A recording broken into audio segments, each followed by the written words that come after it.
Hi, I'm Angela Ahern, the Assistant Director at Madison Youth and Family Services. I oversee our outpatient mental health clinic. I'm sitting here with Marge Adler, LPC, and her therapy dog, Cooper.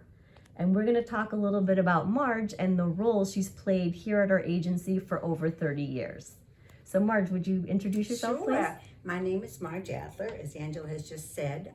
I started working here a while ago, have retired a couple of times and keep coming back because it's a great place. And I've done parent support counseling. This role got established way back, probably a little over 30 years ago. And it came about because at that point, the head of youth and family services and the head of special ed here in the Madison Public Schools figured that, early on, probably preschool, we can start seeing who some of the kids who are going to have some difficulty in their development. And wouldn't it be wonderful if we could get in early on and make some of those changes that we could change the direction that would take. So that's how this grant all began, and we all worked together collaboratively. I worked with the schools. At that point, we had a psychiatrist involved who did evaluations.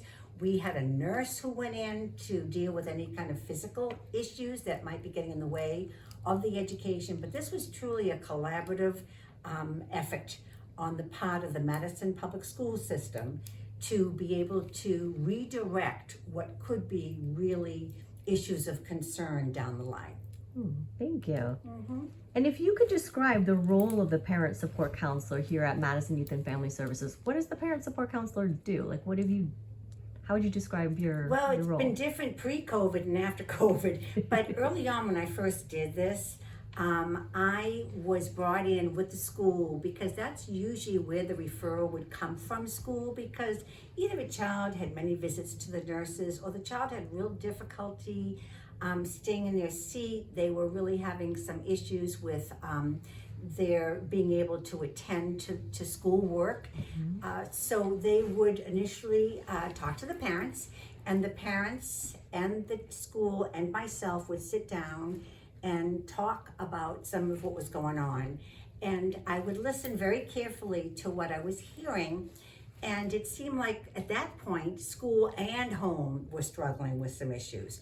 So, I would say, I could really get involved and really help out with trying to help you figure out where this is all coming from.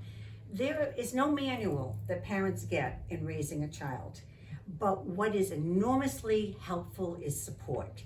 Some parents have their families around, some parents don't have their families around, but I would get involved and I would just, push up my sleeves and say, look, I'm in here with you, and we're gonna figure out what's going on and how we can change how this is going. And parents were very, very really very excited about involving themselves with me. We would explore things. They know they're the expert of their child. I'm not the expert of their child. But what I do have is I have family background. I have my own families, lots of experience. I've taken lots of courses on family dynamics. So the combination of the parents being the experts and my having the resources is a wonderful connection. And then we pull school into it and really work together as a team to try and get a plan in place that would really help the families, the child, everything. That sounds wonderful. And I think you offered support in parents' homes if they welcomed you into their home, in the community, as well as in the school setting. Yeah, parents would say to me, this is what we're seeing. And I know school doesn't see this, but I see it. And I'd say, well, how about I come on over? And they'd say, how am I going to introduce you? I said, as a friend. And I would come over and sit with them and we'd have coffee. And I would just be watching. I'd just be watching and observing with some of the things that, I wanted to feed back to the parent after the child, after we did the session. Because I feel very strongly that I don't ever do that in front of a child. I watch very carefully what I'm saying because it's about hierarchy and there's no way I'm throwing anyone under the bus. So it was really, really helpful, and they encouraged me to come to the house. They wanted me to help do things at the house post things, when we talk about stuff in sessions. They wanted me to go to the house and help them build it. They wanted more input. So really my role is, it's just a support person. It's a referral person. It is a get on down and dirty and figure this stuff out with them person. So they would encourage me to come into the homes. That's wonderful. And why do you think this role of parent support counselor is important for our Madison community? Oh, I just think that in the world today, we are all so isolated from each other. And I think a child goes to the school, comes to Youth and Family Services, but there's no one person who's pulling all the resources together to help the families, and in helping the families, help the families feel less isolated and more a part of the community.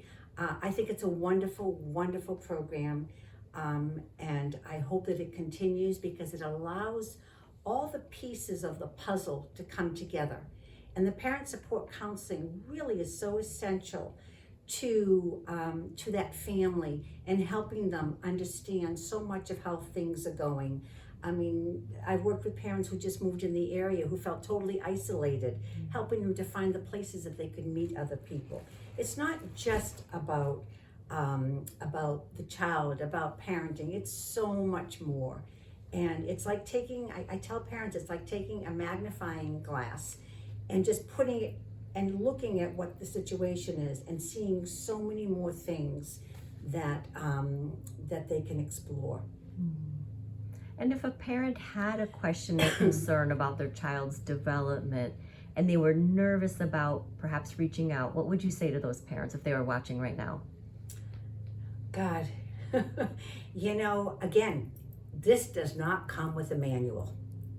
You as a parent see the behaviors of your child. You are the first person to see those behaviors. And we all need support when we think something isn't what it should be or what we read about, because there are thousands of manuals out there that tell you how to raise children. Let me tell you, if you can find your child in any of those manuals, good for you. Because that's why I have a whole list of things, because I take a piece of here and a piece there. Your manual is not going to tell you about your kid. You know your child. You have your pediatrician to go to when you have a concern about your child. But to get support for you as parents and to find out resources that may help you in understanding your child, there's nothing more important in the whole world.